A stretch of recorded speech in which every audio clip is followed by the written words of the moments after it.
नमस्कार, आप देख रहे हैं न्यूज़ 24 और आपके साथ मैं हूं ऋषभ शर्मा। तो टोक्यो ओलंपिक्स में भारतीय खिलाड़ी लगातार शानदार प्रदर्शन दिखा रहे हैं और टोक्यो ओलंपिक्स के 15वें दिन भारत की झोली में 2 खास मेडल्स आए।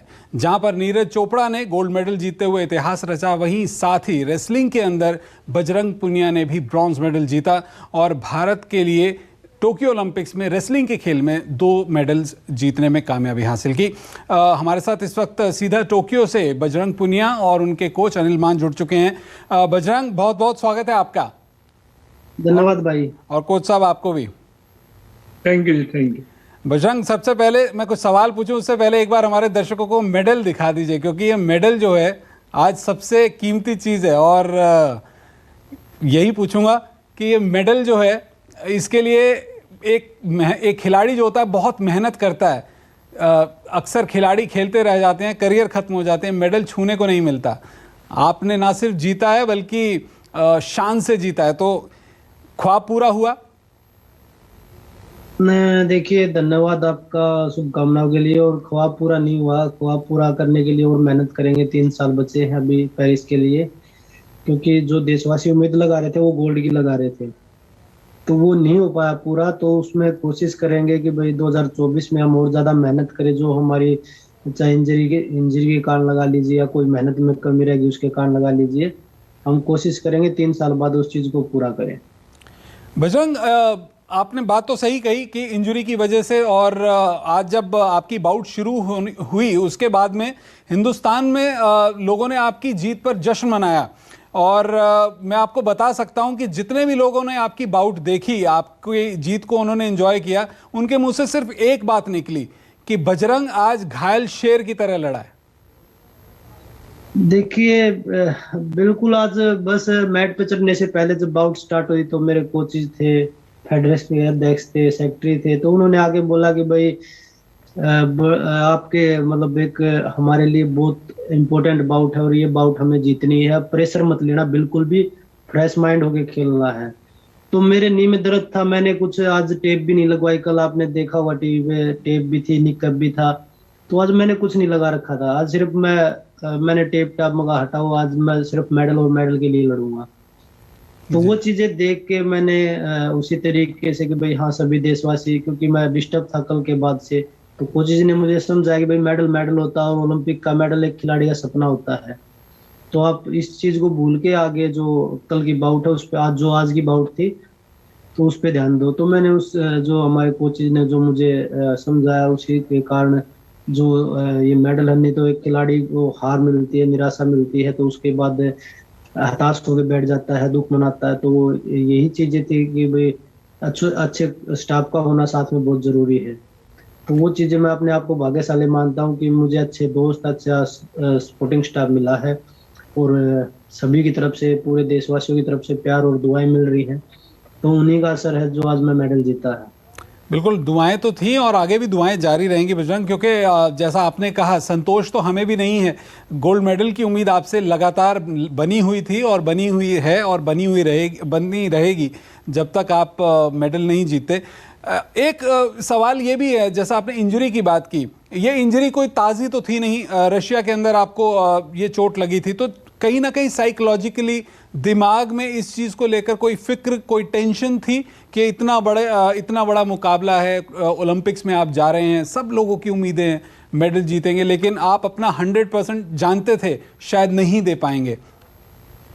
देखिए, बिल्कुल, क्योंकि 20-25 दिन मेरा रेस्ट मैच से मैं दूर रहा इंजरी के कारण। तो वो चीजें, क्योंकि इतने बड़े टूर्नामेंट के पास अगर आप एक दिन भी ट्रेनिंग मिस करते हैं तो वो आपको, हमारे हरियाणा में बोलते हैं, हमारे कोचेज भी बोलते हैं कि एक दिन की मेहनत अगर हम छोड़ते तो 1 हफ्ता पीछे जाते हैं हम। तो मैंने तो 20 से 25 दिन बिल्कुल मैट के पास भी नहीं गया मैं, इंजरी के कारण। मैंने हाथों की ट्रेनिंग करी बस, क्योंकि वो मूवमेंट, कल आपने बाउट देखी, तीनों बाउट देखी, उसमें मूवमेंट बिल्कुल भी नहीं थे। तो वही चीजें थी। मैं आज यही बोल के गया था कि अगर मेडल नहीं जीते तो फिर लैग का करना क्या है, अगर, क्योंकि सभी देशवासी मेडल की आस में बैठे हैं, तो मगर टूट जाएगा, इससे ज्यादा तो कुछ होगा नहीं। तो इसलिए मैंने आज कुछ टेप भी नहीं लगवाया, कुछ भी नहीं करवाया। तो इसीलिए मैंने, जो कोचेज ने बोला, तो मैं उसी तरीके से लड़ा जैसे मैं पहले कुश्ती लड़ता था। तो उस चीज के बारे में मैंने नहीं सोचा कि भाई मेरे लेग का क्या होगा, या मैंने इतने दिन ट्रेनिंग नहीं की उसका क्या होगा। मैंने सिर्फ मेडल और मेडल के बारे में सोचा कि भाई ये बाउट मैंने जीतनी ही जीतनी है। और हमारे साथ बजरंग के कोच अनिल मान साहब भी हैं। मान साहब, जिस तरह की रेसलर्स ने परफॉर्मेंस लगातार दिखाई है 2008 से, हमने देखा 2008 के अंदर सुशील कुमार जो हैं उन्होंने पहला मेडल जीता रेसलिंग में, फिर 2012 में उन्होंने सिल्वर मेडल जीता, अपने ब्रॉन्ज को सिल्वर में कन्वर्ट किया। 2016 के अंदर साक्षी रेसलिंग से मेडल लेकर आई। इस बार जो है रवि दहिया मेडल लेकर आए पहले, और फिर अब बजरंग ने भारत का नाम रोशन किया रेसलिंग से। तो कह सकते हैं कि रेसलिंग जो है वो दमखम तो दिखा ही रही है, और जो भारतीय रेसलर्स का दबदबा है वो वर्ल्ड लेवल पर लगातार कायम है। बिल्कुल जी, हमारे रेसलर जो हैं, जो अभी आपने देखा बजरंग की कल फाइट देखी होगी, कैसे एक घायल शेर की तरह उस पर टूट के पड़ा है, और आज जैसे आज इसने मेडल जीता है, आज जिस तरह से ये लड़ा कुश्ती। और आपने अभी देखा हमारा विश्व चैंपियन हो रखी थी वर्ल्ड कैडेट की, उसमें भी हमारी चैंपियनशिप जीती है भारत ने। तो इस तरह से हमारे पहलवानों का जो इन्होंने मेडल जीता है और ज्यादा मोटिवेशन बढ़ेगा, क्योंकि हम लगातार ट्रेनिंग कर रहे थे। कम से कम हम 2-3 महीने से घर से बाहर ही थे, ट्रेनिंग पे लगे हुए थे, लगातार दिन रात एक कर रखी थी। जैसा कि लास्ट मोमेंट पे नी में इंजरी आ गई बजरंग के, तो उस टाइम हम काफी मतलब परेशान हुए। फिर हमारी जो फेडरेशन है उन्होंने तुरंत जो है उनका अरेंज किया, जो भी स्टाफ वगैरह का था वहां पर, उसको ट्रीटमेंट बहुत अच्छा मिला जी। तो उसी के हिसाब से ये आज इतना अच्छा खेला। और कल की जैसे कि बाउट आपने देखी थी, उस टाइम भी इसको पेन था, इसको दर्द था, लेकिन फिर भी ये निकअप डालकर इसका एक ही लक्ष्य था कि मैं देश के लिए गोल्ड जीतूं। और चलो वो गोल्ड नहीं तो इसने ब्रॉन्ज जीता है, और ये जो ब्रॉन्ज है हमारे लिए गोल्ड ही है। ये गोल्ड का हम तो गोल्ड ही मान रहे हैं। और आप विश्वास रखिए, मैं आप लोगों को, देशवासियों को विश्वास दिलाता हूँ, 2024 में बजरंग जरूर गोल्ड मेडल जीतेगा, और सभी देशवासियों को फिर से एक बार फिर खुशियां मनाने का मौका देगा।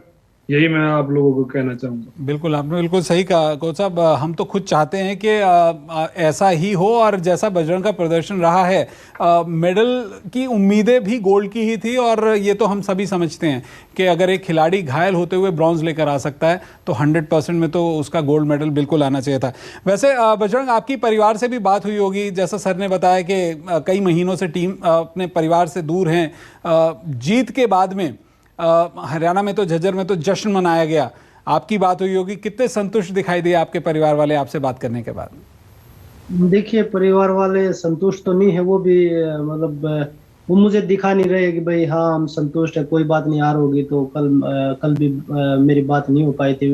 पर आज सुबह मेरी माँ से बात हुई थी और वाइफ से बात हुई थी, तो वो यही बोले कि भाई चलो जो चला गया उसको छोड़ के अभी आगे जो कुश्ती बची उस पर ध्यान दो। तो वही चीजें हैं, परिवार। अच्छा, मतलब मेडल जीतने के बाद में बात नहीं हुई है? मेडल जीतने के बाद तो हुई है, वो यही बोल रहे हैं कि भाई चलो जो चला गया उसको याद मत करो, जो अभी हमारे पास हम उसका सेलिब्रेशन करते हैं आगे, और जो आगे मेहनत करेंगे उस चीज के लिए कि हम आगे और अच्छा करें। क्योंकि सभी को पता है कि भाई आपको इंजरी थी और इंजरी के बाद भी आप मेडल जीत के लेके आ रहे, तो हमारे लिए इससे अच्छी बात कोई नहीं है। अच्छा, आप हरियाणा से बिलोंग करते हैं, और हरियाणा के ही एक और खिलाड़ी ने आज देश का नाम रोशन किया है। आप टोक्यो में ही हैं, आपने देखा कि 2008 में अगर अभिनव बिंद्रा शूटिंग से एक मेडल लेकर आए थे, तो नीरज चोपड़ा अब जो है एथलेटिक्स से ट्रैक एंड फील्ड में उन्होंने जैवलिन में एक शानदार परफॉर्मेंस दिखाई, गोल्ड मेडल जीता। एक युवा खिलाड़ी इतना बड़ा कंपटीशन जीतता है, उनकी जीत पर आप क्या कहेंगे? देखिए, बिल्कुल अगर इंडिविजुअल स्पोर्ट्स की बात करें तो नीरज भाई ने अभिनव जी के बाद दूसरा मेडल है जो गोल्ड जीता है उन्होंने। और मैं नीरज भाई को आपके माध्यम से भी बधाई दूंगा, और आगे के लिए जो टूर्नामेंट उनके लिए शुभकामनाएं दूंगा कि आप भविष्य में इससे भी ज्यादा और मतलब बहुत सारे मेडल 2024 में जो पेरिस में है उसमें भी गोल्ड जीते, और वर्ल्ड चैंपियनशिप है, एशियन गेम्स है, जो भी टूर्नामेंट खेले उसमें हर एक में वो देश के लिए गोल्ड जीते। ऐसी मैं आप लोगों के माध्यम से उनको शुभकामनाएं देता हूं, और सभी को खुशी मनाने का मौका, क्योंकि भारत में अभी गोल्ड नहीं था 2008 के बाद, तो जी। गोल्ड का मौका आया है, तो बिल्कुल मतलब एक खुशी का मौका दिया है, तो मैं नीरज भाई का भी धन्यवाद भी करता हूँ, शुभकामना भी देता हूँ। हमने देखा था बजरंग, जब 2008 के अंदर सुशील मेडल जीत कर आए तो उसके बाद में एक का एक हमने, जैसा मैंने खुद भी कहा कि रेसलर्स जो है लगातार उभर कर आए, युवा रेसलर्स आए। आप भी रोल मॉडल हैं, आपकी लगातार परफॉर्मेंस जो है हम मीडिया के अंदर देखते हैं, लाइमलाइट में रहती हैं। नीरज की इस परफॉर्मेंस के बाद में आपको लगता है देश में अब एथलेटिक्स के भी अच्छे दिन आएंगे, एथलेटिक्स को भी लोग फॉलो करने वाले हैं, जैवलिन जैसे स्पोर्ट्स को भी अडॉप्ट किया जाएगा? देखिए, अभी आप हमारा पिछले एशियन गेम्स 2018 में अगर आप परफॉर्मेंस देखें खिलाड़ियों की, इस ओलंपिक में हमारा सबसे बड़ा दल आया था और हमने 7 मेडल भी जीते हैं। बस कुछ मेडल हम नहीं जीत पाए, पर ऐसा नहीं है कि उन खिलाड़ियों ने अपनी तरफ से कोशिश नहीं की, उन्होंने भी अच्छी कोशिश करी। कोई 4th प्लेस पे, कोई 5 प्लेस पे है। तो जो भी खिलाड़ी आता है, ये तो है नहीं कि भाई वो हारने के लिए आता है। बस मैं यही आपके माध्यम से बोलूंगा सभी देशवासियों को कि आप खिलाड़ियों के ऊपर भरोसा रखिए। अगर वो मेडल ना भी जीत पाते तो उनको इतना ही प्यार दीजिए जितना आप मेडल वाले को, उनसे ज्यादा दीजिए, कि आगे जाके वो और अच्छा करे कि भाई हाँ, देशवासी हमारे लिए इतनी परे इतना सपोर्ट कर रहे हैं हमारे को, हमें और अच्छा करना है।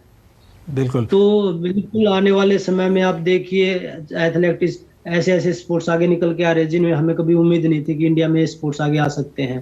तो वो स्पोर्ट्स भी आगे आ रहे हैं। एक एथलेटिक्स में नीरज, जब क्योंकि 2016 में जब साक्षी ने मेडल जीता था, लड़कियों की कुश्ती काफी ऊपर गई है इंडिया में। जी। तो ये तो दिखती बात है कि भाई नीरज ने जब गोल्ड जीता है तो और भी खिलाड़ी आएंगे इसमें आगे बढ़ के, और जितने खिलाड़ी आएंगे तो वो ऑटोमेटिक गेम में इम्प्रूव, स्पोर्ट्स में इम्प्रूवमेंट होती जाएगी। अच्छा कोच साहब, अब क्या कह सकते हैं कि जिस तरीके से रेसलिंग को खासतौर से सपोर्ट दिया गया है सरकार की तरफ से, स्पोर्ट्स अथॉरिटी ऑफ इंडिया की तरफ से, obviously wrestling federation of India की तरफ से, तमाम खिलाड़ियों को ट्रेनिंग के लिए बाहर भेजा गया, पर्सनल कोचेस भी दिए गए, खासतौर से कोविड के संकट काल को देखते हुए। जो भारत के अंदर एक शिकायत रहती थी कि अदर स्पोर्ट्स जो खासतौर से ओलंपिक स्पोर्ट्स हैं उनको सपोर्ट नहीं मिल पा रही है, वो उसकी शिकायत अब थोड़ी सी कम होगी आने वाले दिनों में। बिल्कुल सर, अब कोई शिकायत नहीं है। हमारी जो है हमारी रेसलिंग फेडरेशन, खेल अथॉरिटी जो अपनी साई है, और हमारा खेल मंत्रालय, हमारे खेल मंत्री जी अनुराग ठाकुर जी, सब बहुत ज्यादा मिलकर और बहुत अच्छा प्लान बना रहे हैं, और खिलाड़ियों को बिल्कुल ओपन कर रखा है कि आप लोगों को जो चाहिए आप हमें बताइए, कितना भी कोई फंड हो या कुछ भी आपको सुविधा कुछ भी चाहिए, कहाँ पे ट्रेनिंग करनी है। अब भी यही इन्होंने सभी खिलाड़ियों को बोल रखा था, भाई जहाँ भी जिस देश में भी आप ट्रेनिंग करना चाहिए करें आप, और जो भी हमसे बनेगा हम वही करेंगे। तो इस तरह से पूरा सपोर्ट था। और आज प्रधानमंत्री जी का भी फोन आया था हमारे पास, अपना बजरंग को बधाई दी और बहुत अच्छे से मोटिवेशन किया उन्होंने भी। तो इस तरह से बहुत अच्छा माहौल चल रहा है। और क्या बोला प्रधानमंत्री मोदी जी ने? जश्न मनाने की बात हुई? देखिए, शुभकामनाएं दी हैं, और कि भाई आप देश के लिए और अच्छा करिए, और किसी भी चीज की जरूरत हो हमने आप हमारे को बताइए, हम आपको खेल के लिए हर सुविधा करने के लिए हम तैयार हैं। तो एक बात है हमारे लिए कि प्रधानमंत्री जी खुद इंटरेस्टेड हैं खेल के लिए, और वो खिलाड़ियों से बात करते हैं, इससे हौसला बढ़ता है कि भाई हाँ, कि हमने कुछ देश के लिए अच्छा किया, तभी हमारे पास कॉल आए हैं। एक आखिरी सवाल बजरंग, मेडल जो है अलग अलग एथलीट्स ने अलग अलग लोगों को डेडिकेट किए। नीरज ने आज मिल्खा सिंह को अपना मेडल डेडिकेट किया, और इससे पहले जो हमने देखा अलग अलग रेसलर्स जो हैं उन वो अपने अपने मेडल्स डेडिकेट करते रहे हैं। आप अपना मेडल किसे डेडिकेट करना चाहेंगे? मैं सभी देशवासियों को डेडिकेट करना चाहूंगा जिन्होंने मुझे इतना साथ और प्यार और दुआएं दी हैं मुझे, तो ये सभी देशवासियों को डेडिकेट करता हूँ मैं। तो सेलिब्रेशन के लिए तैयार हैं? हम तो आपके वेलकम के लिए पूरी तरह से कमर कस चुके हैं। बिल्कुल, हमारा काम मेडल जीतना था, सेलिब्रेशन करना तो आप लोगों का काम है। नहीं, वेलकम तो होगा आपका एयरपोर्ट पे। मुझे पता है जब पिछली बार आप आए थे कॉमनवेल्थ गेम्स के बाद, तो बाहर निकलने में परेशानी हो गई थी। CISF वालों को एक्स्ट्रा लोगों को लेकर आना पड़ा था कि भाई इनको तो कैसे गाड़ी तक पहुंचाया जाए। ऐसा मौका बार बार आता रहे, बार बार। और ये सब आप लोगों का प्यार है जी, देशवासियों का प्यार है, जो इतने ये इतनी भीड़ इकट्ठी होती है इनको बधाई देने के लिए, तो सब प्यार है देशवासियों का, बड़ी अच्छी बात। और मैं तो ये चाहूंगा कि ये मौके बार बार आते रहे और इससे भी ज्यादा से ज्यादा बड़ी संख्या में लोग आए, एयरपोर्ट आए और इन सबको बधाई दें। जी बिल्कुल आएँ, और मैं तो चाहूँगा कि जब वो आए तो फिर अगली बार ही नहीं, इस बार भी थोड़ा सा ध्यान रखें कि भाई सोशल डिस्टेंस को भी मेंटेन करना है, क्योंकि कोविड के भी प्रोटोकॉल हैं और अभी भी सावधानी रखनी बहुत अच्छी बात होगी। बहुत बहुत शुक्रिया कोच साहब आपका, और बजरंग आपका भी, क्योंकि मैं समझता हूँ टोक्यो से आप इतनी देर रात हमसे बात कर रहे हैं। आपका वक्त हमें देने के लिए बहुत बहुत शुक्रिया। धन्यवाद। नमस्कार। नमस्कार, मैं हूं मानक गुप्ता। अगर आपको हमारा ये वीडियो पसंद आया हो तो इसे लाइक और शेयर जरूर करें, और हां, हमें सब्सक्राइब और फॉलो करना ना भूलें ताकि आप देश और दुनिया की कोई खबर मिस ना करें। तो जुड़े रहिए हमारे साथ और देखते रहिए न्यूज़ 24।